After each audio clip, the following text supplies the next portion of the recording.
الحمد لله الذي نحمده ونستعينه ونستغفره ونؤمن به ونتوكل عليه ونعوذ بالله من شرور أنفسنا ومن سيئات أعمالنا من يهده الله فلا مضل له ومن يضلله فلا هادي له ونشهد أن لا إله إلا الله وحده لا شريك له ونشهد أن سيدنا ونبينا ومولانا محمدا عبده ورسوله أرسله بالحق بشيرا ونذيرا.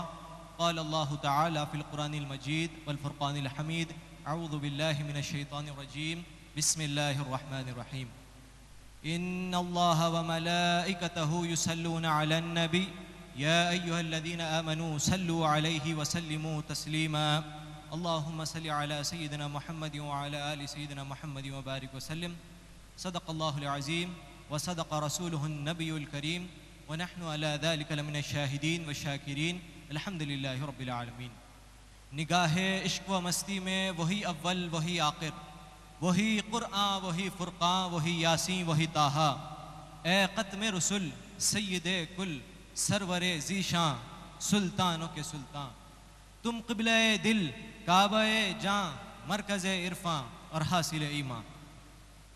غم حسین خدا سب کو سرفراز کرے، یہی وہ غم ہے جو ہر غم سے بے نیاز کرے.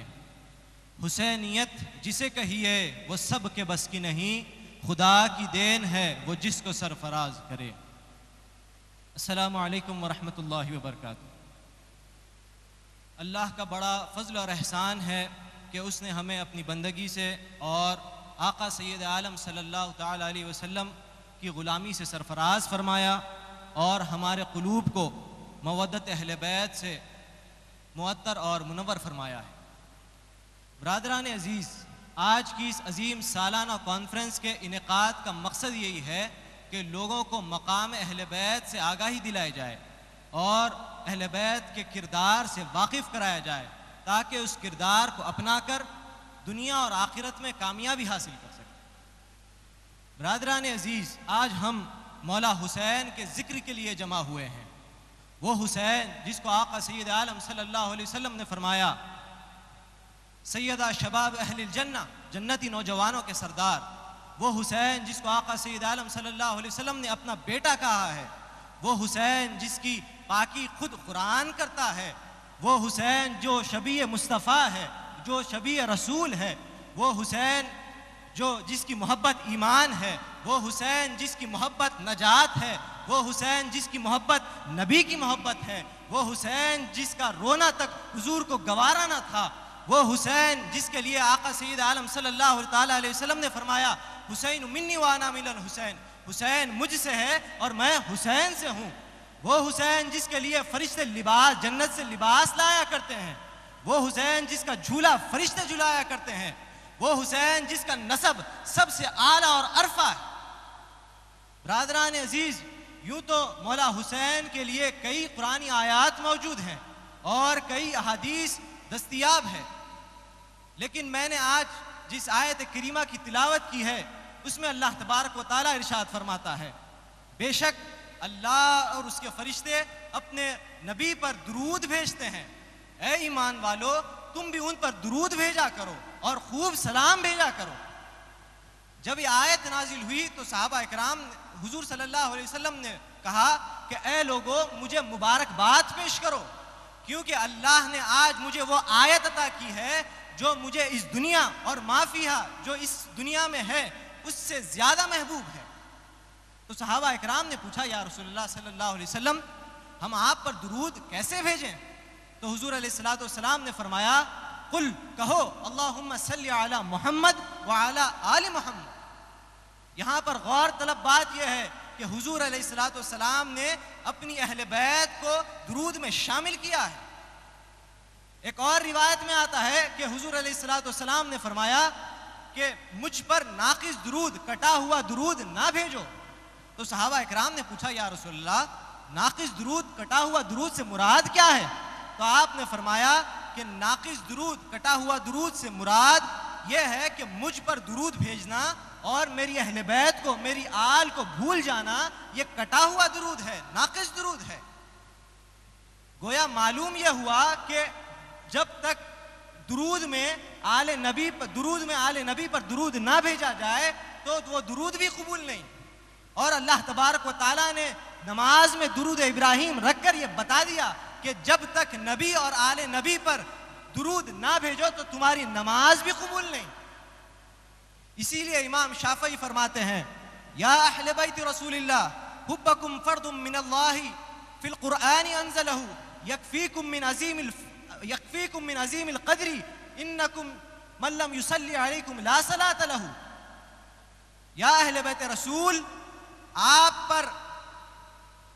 پر جب تک ہم درود نہ بھیجیں تو ہماری نماز بھی قبول نہیں ہوتی. آپ کی محبت اللہ نے ہم پر قرآن کے ذریعے فرض کر دی ہے. آپ کی قدر کے لیے یہی کافی ہے کہ جب تک آپ پر درود نہ بھیجے تو ہماری نماز بھی قبول نہیں ہوتی. برادران عزیز، آقا سید عالم صلی اللہ تعالیٰ علیہ وسلم اپنے شہزادوں سے یعنی آقا حسن اور آقا حسین سے اس قدر محبت کرتے کہ روایتوں میں آتا ہے، جس کو طبرانی نے اور بہقی نے نقل کیا ہے، کہ حضرت سلمان فارسی رضی اللہ تعالیٰ عنہ اس حدیث کے راوی آپ فرماتے ہیں کہ ایک مرتبہ ہم حضور علیہ السلام کے ساتھ تشریف فرما تھے، بیٹھے ہوئے تھے. اتنے میں ام ایمن آئی اور عرض کرنے لگی یا رسول اللہ صلی اللہ علیہ وسلم، حسن اور حسین علیہ السلام بہت دیر سے مل نہیں رہے ہیں، وہ گم ہو گئے ہیں. تو راوی کہتے ہیں کہ اجالے کا وقت تھا، دن خوب نکلا ہوا تھا.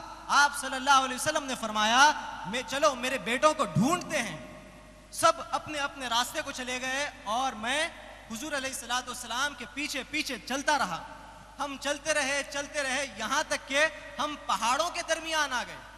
ہم نے دیکھا کہ حسنین کریمین ایک دوسرے سے چمٹے ہوئے ہیں، ایک دوسرے کو لپٹے ہوئے ہیں، اور ان کے سامنے ایک اژدہا اپنی دم پر کھڑا ہے اور اس کے منہ سے آنکھ کے شعلے نکل رہے ہیں. جب یہ حضور علیہ السلام نے یہ دیکھا تو آپ اس اژدہے کی طرف تیزی سے بڑھنے لگے. اس اژدہے کی توجہ جب آپ کی طرف ہوئی تو وہ سکڑ گیا اور پہاڑوں میں چھپ گیا. پھر حضور علیہ السلام حسنین کریمین کے قریب جاتے ہیں اور ان کو الگ الگ کرتے ہیں اور ان کے چہروں کو صاف کرتے ہیں. اس کے بعد آپ نے فرمایا، یہاں پر غور طلب جملہ ہے، آپ نے فرمایا میرے ماں باپ تم پر قربان، میرے ماں باپ تم پر قربان، اور اللہ کے ہاں تم بہت بڑی عظیم عزت والے ہو. برادران عزیز، اسی طرح ایک اور روایت میں آتا ہے جس میں طبرانی نے اس کو نقل کیا ہے. حضرت عبداللہ بن مسعود رضی اللہ تعالیٰ عنہ اس کو روایت کرتے ہیں کہ آپ فرماتے ہیں کہ حضور علیہ السلام نماز ادا کر رہے تھے اور حسنین کریمین آپ کی پشت پر سوار ہو گئے. تو ہم نے انہیں روکنے کی کوشش کی تو حضور علیہ السلام نے ہمیں روک دیا اور فرمایا کہ انہیں چھوڑ دو، میرے ماں باپ ان پر قربان ہیں. برادران عزیز، کون کہہ رہے ہیں؟ امام الانبیاء سید العالم صلی اللہ علیہ وسلم کہہ رہے ہیں کہ میرے ماں باپ تم پر قربان، میرے ماں باپ ان پر قربان. برادران عزیز، کئی مقامات پر حضور علیہ السلام نے حسنین کریمین کا مقام بتایا ہے اور آپ نے پنجتن پاک کا مقام بھی بتایا ہے. قیامت کے دن جب نفسی کا عالم ہوگا، ہر کوئی اپنی فکر میں ہوگا، اس دن حدیث شریف میں آتا ہے کہ اس دن ہر شخص، ہر انسان بکری کے بچے کی طرح کپکپائے گا. اس دن حضور علیہ السلام اہل بیت کا مقام بتا رہے ہیں، جس کو حضرت ابو موسیٰ اشعری روایت کرتے ہیں کہ آپ فرماتے ہیں کہ حضور علیہ السلام نے فرمایا کہ قیامت کے دن میں، علی، فاطمہ، حسن اور حسین ایک سفید گنبد کے نیچے مقیم ہوں گے.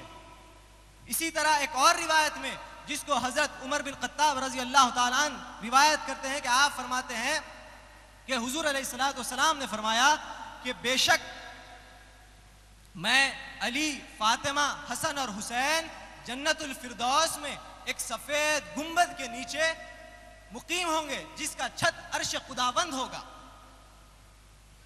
برادران عزیز، اسی طرح مولا کائنات علی مرتضیٰ فرماتے ہیں، آپ روایت کرتے ہیں کہ حضور علیہ السلام نے فرمایا کہ جنت میں ایک مقام ہے جس کا نام وسیلہ ہے، بس جب بھی تم میرے لیے اللہ سے کچھ مانگو تو وسیلہ مانگو. تو صحابہ اکرام نے پوچھا یا رسول اللہ وہ مقام پر آپ کے ساتھ کون کون ہوں گے؟ تو حضور علیہ الصلوۃ والسلام نے فرمایا کہ علی ہوں گے، فاطمہ ہوں گے، حسن ہوں گے اور حسین ہوں گے۔ برادران عزیز، یہ ہے مقام اہل بیت۔ جب ساری امتیں جمع ہوگی اس دن اللہ تبارک و تعالیٰ یہ مقام عطا کرے گا اہل بیت کو۔ برادران عزیز، اب اہل بیت کے کردار کی طرف آتے ہیں۔ اس کو سوائق المحرقہ میں نقل کیا گیا ہے کہ ایک مرتبہ امام حسن، امام حسین اور حضرت عبداللہ بن جعفر رضی اللہ تعالی عنہ جو آپ کے چچا زاد بھائی ہیں، جو بی بی زینب کے شوہر ہیں، آپ لوگ حج کو روانہ ہوئے اور واپسی میں آپ کا سامان، آپ کے اونٹ گم ہو گئے جس پر آپ کا کھانا پینا سب کچھ تھا۔ ریگستان کا سفر تھا، آپ لوگوں کو شدت کی بھوک تھی، شدت کی پیاس تھی۔ دیکھا کہ ایک خیمہ ہے جس میں ایک خاتون ہے، ایک بڑھیا ہے۔ آپ لوگوں نے اس کی طرف گئے اور پوچھا کہ اے خاتون، اے اماں، کیا تمہارے پاس کچھ پینے کے لیے ہے؟ ہمیں شدت کی پیاس لگی ہے۔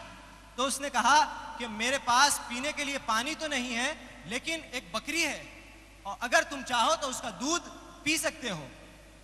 تو روایت میں آتا ہے کہ حضرت عبداللہ بن جعفر اس بکری کا دودھ نکالتے ہیں اور تھوڑا تھوڑا سب تینوں مل کر اس کو پی لیتے ہیں۔ اس کے بعد آپ نے پوچھا کہ ہمیں بھوک بھی لگی ہے، اگر کچھ کھانے کا انتظام ہو جائے۔ تو اس نے کہا کہ کھانے پینے کو بھی کچھ نہیں ہے، بس یہ ایک بکری ہے، اگر تم چاہو تو اسے ذبح کر دو تو میں اسے پکا کر کھلا دوں گی۔ پھر اس نے کہا، پھر آپ لوگوں نے اسے ذبح کیا اور اس نے پکا کر آپ لوگوں کو کھلا دیا۔ اس کے بعد آپ لوگوں نے اسے دعائیں دی اور کہنے لگے کہ ہم قریش سے تعلق رکھتے ہیں، مدینے والے ہیں، اگر تمہارا کبھی مدینے آنا ہوا تو ہم تمہارا بدلہ، تمہارا احسان چکا دیں گے۔ پھر وہاں سے آپ لوگ نکل گئے۔ اس کے بعد وہ عورت کا شوہر آتا ہے اور دیکھتا ہے کہ ہماری صرف ایک بکری تھی، وہ بھی نظر نہیں آ رہی ہے۔ پھر اپنی بیوی سے پوچھتا ہے کہ وہ بکری کہاں گئی؟ تو اس نے کہا کہ کچھ نوجوان آئے تھے، ان کا سامان گم ہو گیا تھا، انہیں بہت بھوک لگی تھی تو میں نے انہیں کاٹ کر کھلا دیا۔ اس نے کہا کہ کیا تم انہیں جانتے ہو؟ تو اس نے کہا کہ میں انہیں نہیں جانتی، بس اتنا معلوم ہے کہ وہ قریش سے تعلق رکھتے ہیں اور مدینے کے رہنے والے ہیں۔ اس نے کہا کہ جانے کون لوگ ہیں جو قریش سے تعلق رکھتے ہیں، ہم انہیں کہاں ڈھونڈیں گے؟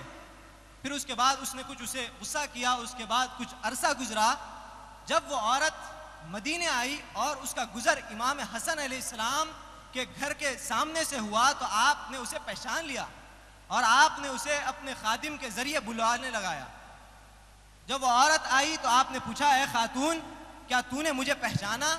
تو اس نے کہا، اللہ کی قسم میں آپ کو نہیں جانتی، میں آپ کو نہیں پہچانتی۔ آپ نے فرمایا، تمہیں یاد ہے کہ 3 لوگ آئے تھے تمہارے پاس جو بھوکے تھے، تم نے انہیں تمہاری ایک بکری اس نے کاٹ کر کھلا دی، میں ان میں سے ایک ہوں۔ تو اس نے کہا، ہاں مجھے یاد ہے۔ پھر آپ نے کہا، اب تمہارا احسان کا بدلہ چکانے کا وقت آ گیا ہے۔ آپ نے اپنے خادم کو حکم دیا اور 1000 دینار اور 1000 بکریوں کا ریوڑ اسے عطا کر دیا۔ اس کے بعد آپ نے کہا کہ میرے بھائی حسین کا گھر بھی بازو گلی میں ہے، تم انہیں بھی جا کر مل لو۔